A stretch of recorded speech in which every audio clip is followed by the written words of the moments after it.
कोमल पासवान, काजल मंडल और स्नेहा कुशवाहा के लिए न्याय की मांग पर राज्यव्यापी आह्वान के तहत लहरियासराय क्लब से एपवा और भाकपा माले दरभंगा जिला परिषद के बैनर तले न्याय मार्च निकाला गया। मार्च का नेतृत्व भाकपा माले के राज्य कमेटी सदस्य अभिषेक कुमार, इंसाफ मंच के प्रदेश उपाध्यक्ष नियाज अहमद, एपवा जिला सचिव शनिचरी देवी, रानी सिंह, अशोक पासवान, नंदलाल ठाकुर व विनोद सिंह ने किया। मार्च लहरियासराय क्लब से निकलकर समाहरणालय होते हुए टावर लहरियासराय थाना से पुनः लौटकर टावर पर प्रतिवाद सभा में तब्दील हो गया। प्रतिवाद मार्च निकाला गया, इस माध्यम से क्या मांग कर रही हैं?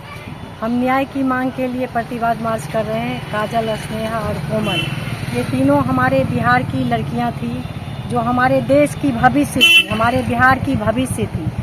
इनके साथ बलात्कार किया गया और इनकी हत्या कर दी गई। न्याय मिले, बलात्कारियों को सज़ा मिलनी चाहिए, परिवार को इसके एवज में मुआवजा मिलनी चाहिए। और हमारे सरकार जो है वो गूंगी हो चुकी है, बहरी भी हो चुकी है, अंधी भी हो चुकी है। न सुन पा रही है, न देख पा रही है, न बोल पा रही है। इतनी बड़ी बड़ी घटनाएं हमारे बिहार में घट रही है, अभी तक सरकार चुप्पी साधी हुई है। ये जो प्रदर्शन निकाला गया है, किस चीज़ को लेकर निकाला गया है, किस वजह से निकाला? आज पूरे बिहार में एपवा और भाकपा माले के द्वारा प्रतिवाद मार्च है, तो आज दरभंगा में भी है प्रतिवाद मार्च। आपने बिहार में देखा है कि सैकड़ों बलात्कार की घटनाएं हुई है और जदयू भाजपा की सरकार है, बलात्कारियों को संरक्षण दे रही है। आपने देखा कि पूर्णिया में काजल की रेप कर करके हत्या कर दी गई, उस पर कोई कार्रवाई नहीं हुई, चूँकि जो सत्ता में लोग बैठे हैं उनको संरक्षण है बलात्कारियों को। स्नेहा कुशवाहा जो बनारस में, उसको रेप कर करके मार दिया गया, जो बिहार के औरंगाबाद की थी। और कोमल जो नवादा की थी, उसको बलात्कार करके मार दिया गया। तो हम बताना चाहते हैं आप तमाम मीडिया के लोगों से कि ये जो बलात्कार करके हत्या कर दी जा रही है और भाजपा हुकूमत कह रही है कि हम बेटी बढ़ाओ, बेटी पढ़ाओ और बेटी बढ़ाओ, तो ये तो हम कहेंगे कि ये तो बेटी बलात्कारियों की पार्टी है। ये तो बलात्कारियों को संरक्षण देना, ये तो बलात्कारियों की पार्टी है भाजपा। इसीलिए हम आज पूरे बिहार में भाकपा माले और एपवा की तरफ से आज ये प्रतिवाद मार्च है। हम देखिए, जो घटनाएं बिहार के अंदर में घट रही है, भाजपा जदयू के संरक्षण में जो घटनाएं घट रही हैं, वो बहुत ही निंदनीय है। आज हमारी घर की बेटियां, बच्चियां सुरक्षित नहीं हैं और एक बार फिर सामंती तख्तियाँ जिस तरह से पुराने ज़माने में अपने इलाकों में करती थी, दलित गरीबों के बच्चों के साथ जिस तरह का अन्याय करती थी, आज वो फिर घटनाएं हो रही हैं।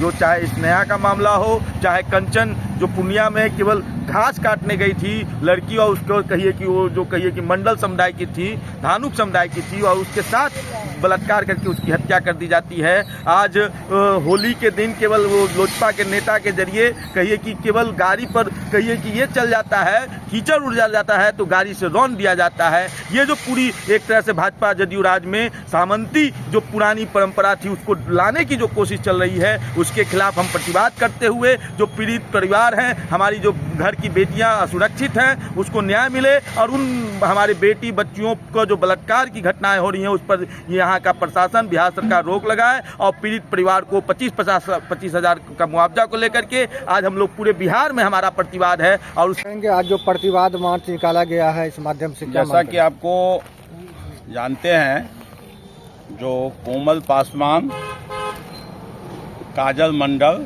और स्नेहा कुमारी, ये तीनों जो लड़की है, जो एक विकसित भारत का सपना देखने का अभियान के साथ वो पढ़ाई कर रही थी। स्नेहा बनारस में पढ़ रही थी और स्नेहा को बनारस के हॉस्टल से उठा के और उसके साथ गैंग रेप होता है और उसके बाद फिर उसकी हत्या कर दिया जाता है। आपको काजल मंडल के साथ भी बलात्कार करके, जो पूर्णिया के थे, उनको भी बलात्कार करके हत्या कर दिया जाता है। लेकिन बिहार की जो सरकार है, उसी तरीक़ा से कोमल पासवान के भी साथ यही होता है, बलात्कार के, जो नालंदा के। तो मेरा कहना है ये नीतीश सरकार से जो एक तरफ कह रहे हो जो बेटी पढ़ाओ और बेटी बचाओ, तो बेटी बचेगी तब ना बेटी पढ़ेगी। यहाँ तो बेटी सुरक्षित ही नहीं है।